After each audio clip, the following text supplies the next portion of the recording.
this is me here, kind of just reflecting as I've just been recalling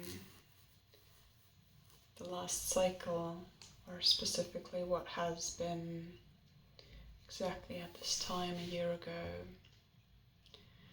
And somewhat inherently, there is a degree of reflecting what's been in between to where I'm now. And this really brings me to acknowledge and see the journey I am on,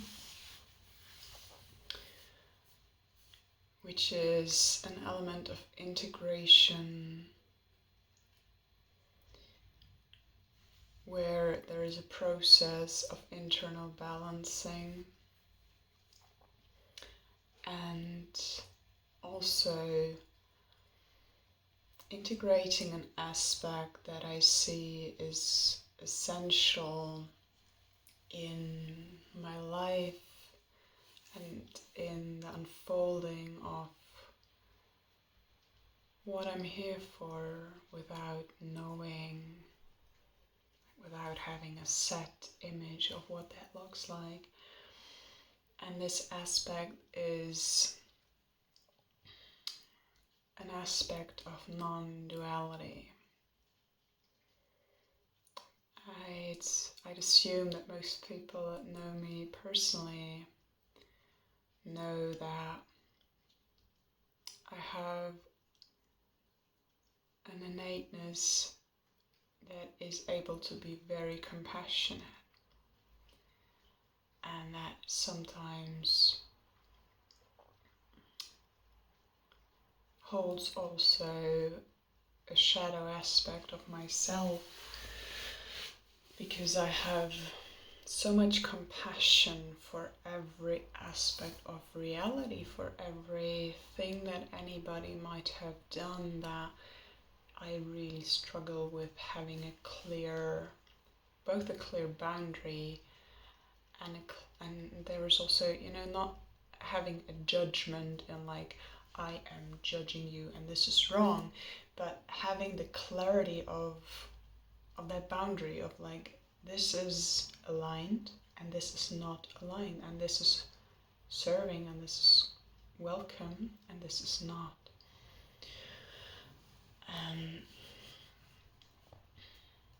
In spiritual paths there are like two main disciplines, and one is the most intense kind of focusing, and the other is the most intense vastness. And I naturally tend more towards the vastness of being able to always see a different kind of, a different aspect, a different way of understanding why something happened, why somebody might have done something, and so on. Yeah. But what I wanted to kind of touch upon with that is the aspect of non-duality, which is can be seen as a natural evolution from a state of non-judgmentalness, being non-judgmental,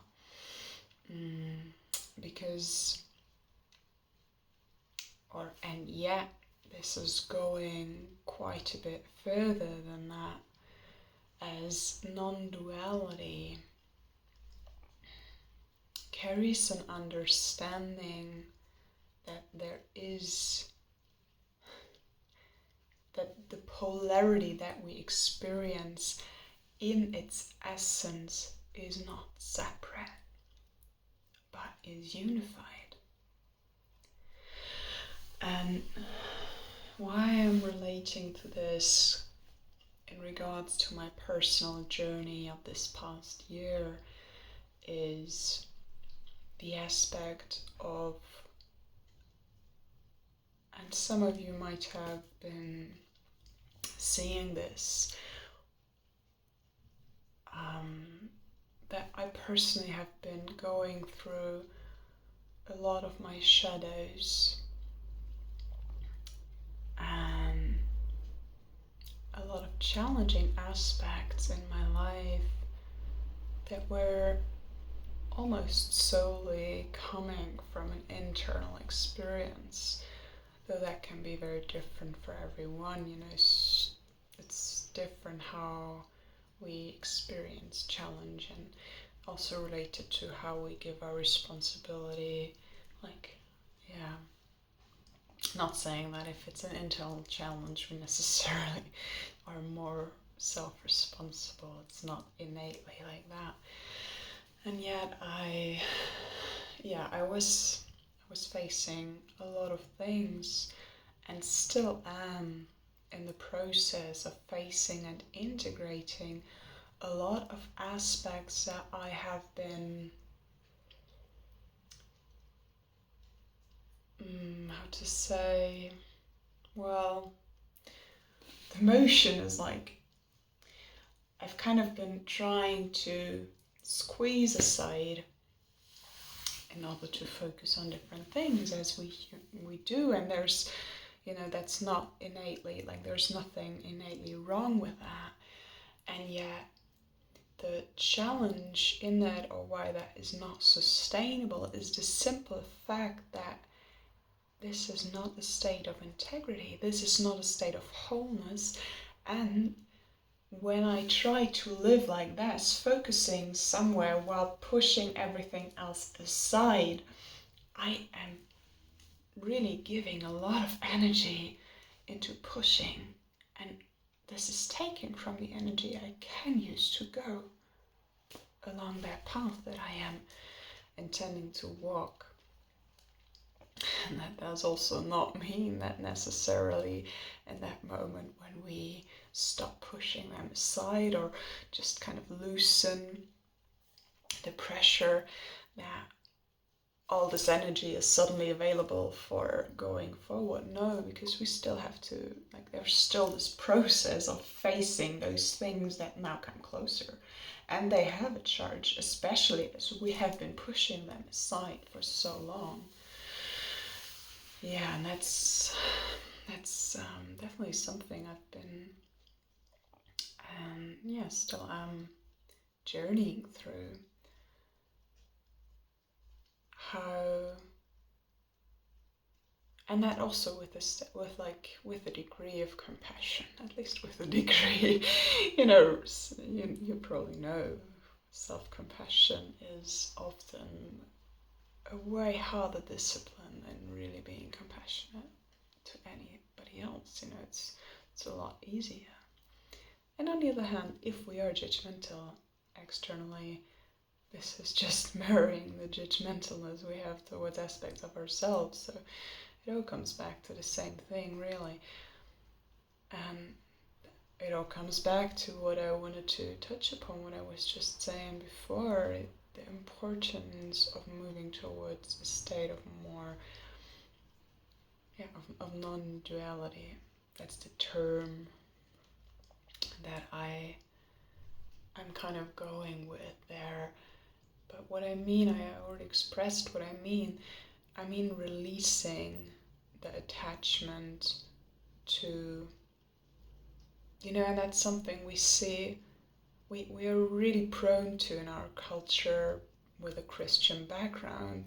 Duality is so strong in Christianity because we have that ideal of God, that ideal and that idea of God and of devil or, demonic forces. And that's a supercharge of duality, because you're constantly fighting. If you want to connect to God, you're constantly fighting an aspect. And this is where relating to Eastern teachings can really be, maybe strange at first, and yet giving us a very different perception of reality, because there is a very different way of approaching this duality, because it's not, in our culture, basically, light and dark are innately, it's as like positive and negative, like light, especially these days also in spiritual communities, like we're all light warriors and it's all about the light. And what happens there is, yes, there is a lot about healing, and at the same time, there's still happening a lot of trying to hide the shadows. And that's like, I'm still just kind of unraveling this in myself, of how many times I have tried to hide, to simply ignore, maybe reject aspects of my life, of myself, of my past, of who I am. And especially,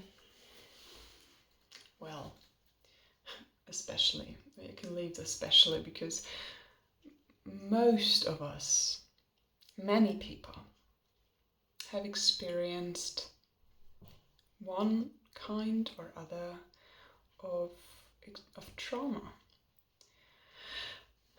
or of, if we use a different kind of way of expressing that, we have experienced intense situations, intense realities in our lives that we have not been able to journey through in clarity and integrity, and that have been overwhelming us to a degree that we were not able to master this experience, and that have left us deeply marked. And those marks we most likely have not processed, not healed, not integrated, and they have left their imprint.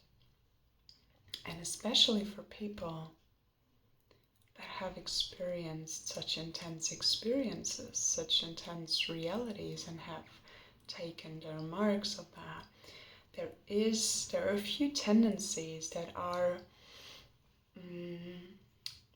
quite important to be aware of and cautious about, and quite easy to not notice, or to not be, or to be kind of misled by, because you've probably heard of transcendence a lot, or you've heard of it. Transcendence means going beyond something, and that's a very powerful quality.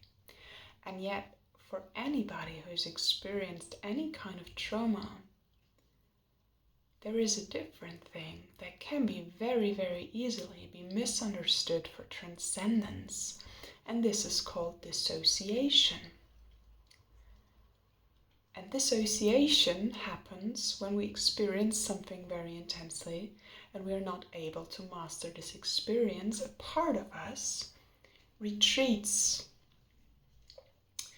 on one level or another. This can be more intense or less intense, depending on the situation.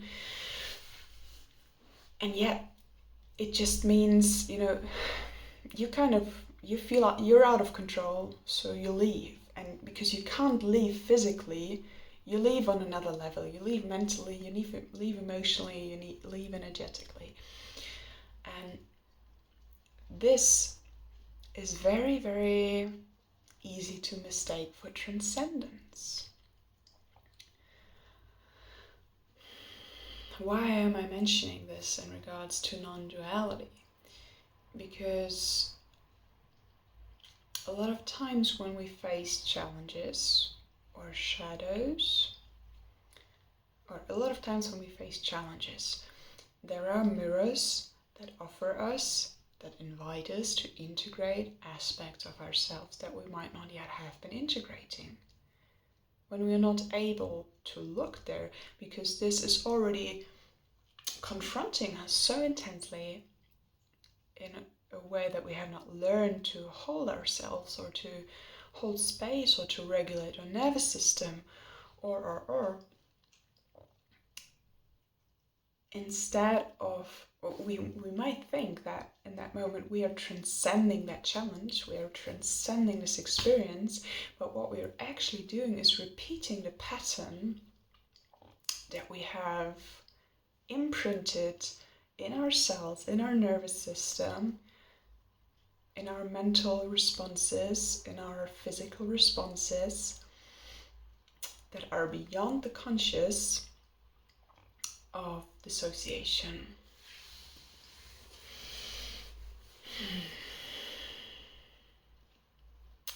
Yeah.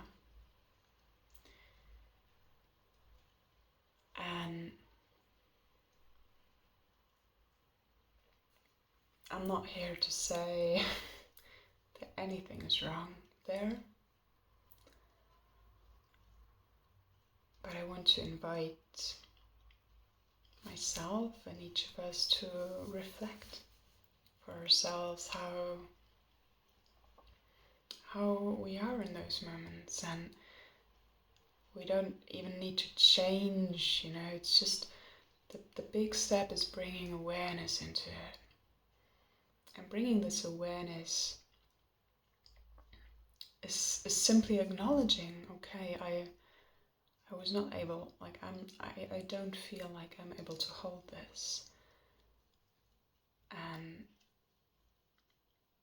then kind of beginning to explore, okay, what is actually coming up there? What is actually being triggered within me? What is this emotion actually related to? Because so many times the response that we have, the emotional response, the energetic response, the physical response, the nervous system response is very, very old, or is related to experiences that are long past, that might not even be our own, but that are stored within us. And these things cannot just be transcended by stepping beyond them with the mind. They will not be healed and integrated by transcending them mentally, by going beyond that with the strength of mind. They will come back at another time. That might be years, decades, centuries, God knows, it might be in another lifetime, but very likely, from my experience at least, they will come back in one way or another when we age. Maybe you're thinking, oh, she's so young, how is she, why is she relating to age here? It's because I have a lot of relations that are quite older. I'm very young, and yet my parent generation would be most people's grandparents in my age. So I am just related a lot, very close to people who are in that season of life where you have achieved, you have done everything, and what then? And what then? From that point of what then to leaving this planet. So in my experience, these things come up again. They usually find sneaky ways back into our lives through, if we're really not willing to face them in any other way, they come through challenges in the external, they come through health challenges, they come through things we usually don't understand why they're happening to us. Things where we ask ourselves, why me? Why this? What's happening here? And things we're not in control of.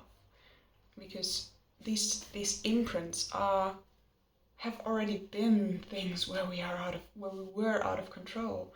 So they keep holding this essence. And the longer we suppress them, the more charged I become. Because as I already explained, when I push something away, I put a lot of energy in pushing. And all that energy that I put in pushing aside is received by those things that I am pushing. So whenever they come with the full load of energy that I have been giving them all the time.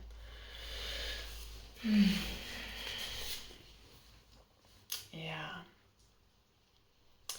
So let's relate that again to that aspect of releasing the judgment, releasing the antagonization. Because as long as I antagonize that experience, that aspect of myself that I am pushing away, I give it a reason to not be part of me. And I keep myself from being open to face, to accept, to heal, or to even actually really transcend this. Because I cannot transcend anything that I am pushing away. I can only transcend something, go beyond something that I have faced and that I have given a place within me, that I am in relation with.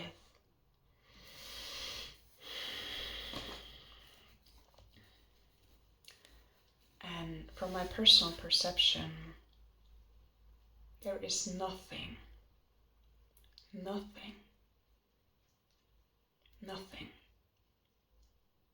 that is innately wrong or innately bad or with no reason.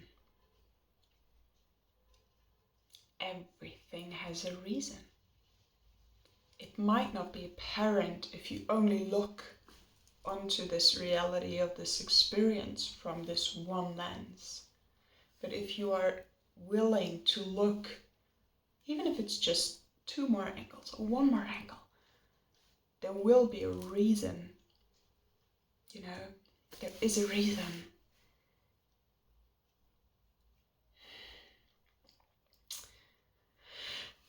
And I'm sure you've heard some nice philosophical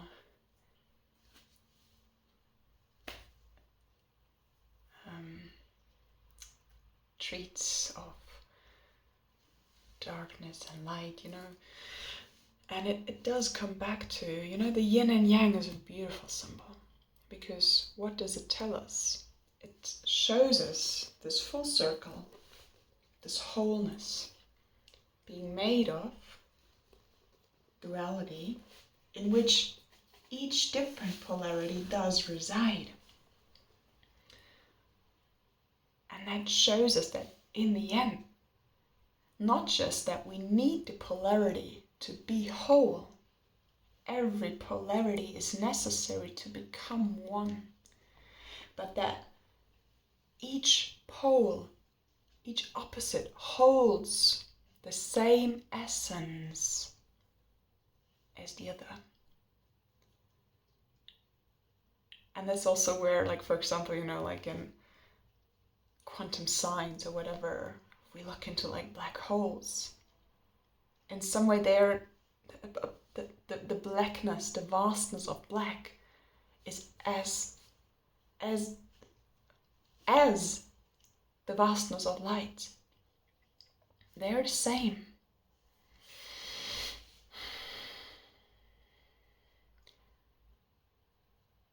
And yet when we attach, as soon as we attach to one aspect, being it through attaching to, I only want light, or attaching to, you know, it's the same attachment, I don't want any pain, I don't want any challenge, I don't want any darkness, we are not able to reach the whole, to reach the experience of wholeness, of unity, of healing, of peace. Because that's what peace is, Shlama. It's the unification.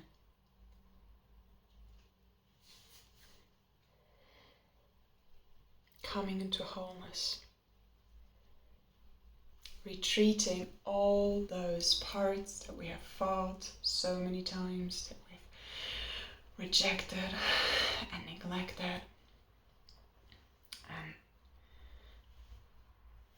kept from ourselves, bringing them home and allowing ourselves to meet ourselves, to actually meet ourselves in wholeness, in truth.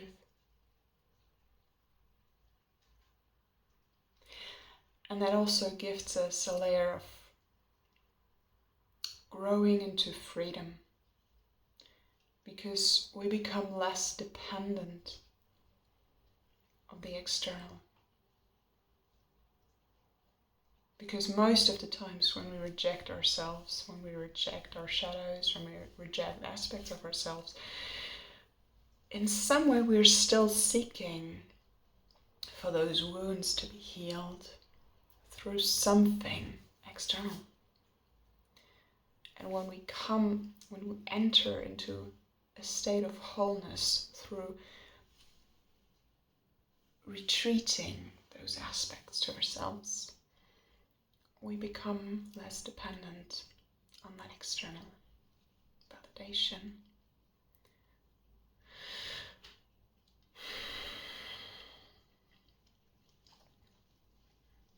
And we become less attached to the ideas of right and wrong, to the ideas that we hold about who we are. And I'm not saying that this is easy, but it's still a very precious and important journey, because there are so many gifts along the way and waiting for us to simply receive them. Because we are journeying towards a place of truth, of honesty, of vulnerability, of actually opening ourselves to being alive, being human, which is a divine experience.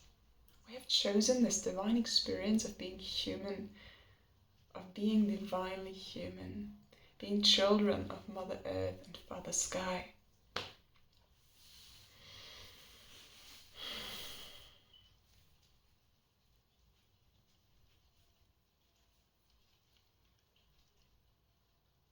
Thank you for receiving this sharing,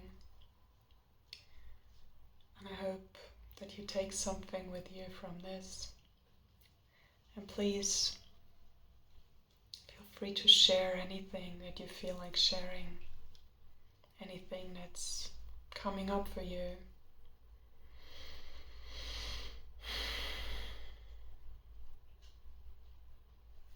Blessings.